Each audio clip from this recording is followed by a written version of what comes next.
Hello friend, જય શ્રી કૃષ્ણ। તાજે તાજું ખાઈ શકાય તેવું કેરી ગુંદાનું 8 મિનિટમાં ઇન્સ્ટન્ટ અથાણું બનાવશું। તો ગુંદાને ધોઈને સાફ કરીને લીધા છે, ઉપરના ટોપા કાઢી લેશું। હવે આ ગુંદાને દસ્તા વડે ફોડી અને અંદરનો ઠળિયો કાઢી લેશું। તો ઠળિયો કાઢવા માટે ચપ્પુ આપણે થોડું મીઠાળું કરી અને ઠળિયા કાઢશું તો ફટાફટ અલગ થઈ જશે। હવે કેરીના પણ મેં ટુકડા કરી લીધા।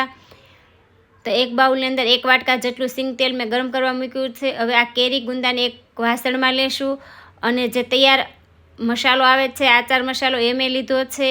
તો વજનમાં 100 થી 150 ગ્રામ જેટલો આપણે મસાલો એડ કરશું।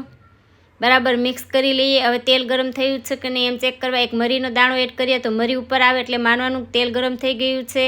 તેલને થોડું ઠંડુ થવા દેશું, પછી અથાણાની અંદર આપણે એડ કરી બરાબર મિક્સ કરી લેશું। તો અત્યારે મેં અડધું તેલ નાખ્યું છે। હવે ઢાંકી અને 5 કલાક માટે રહેવા દેશું।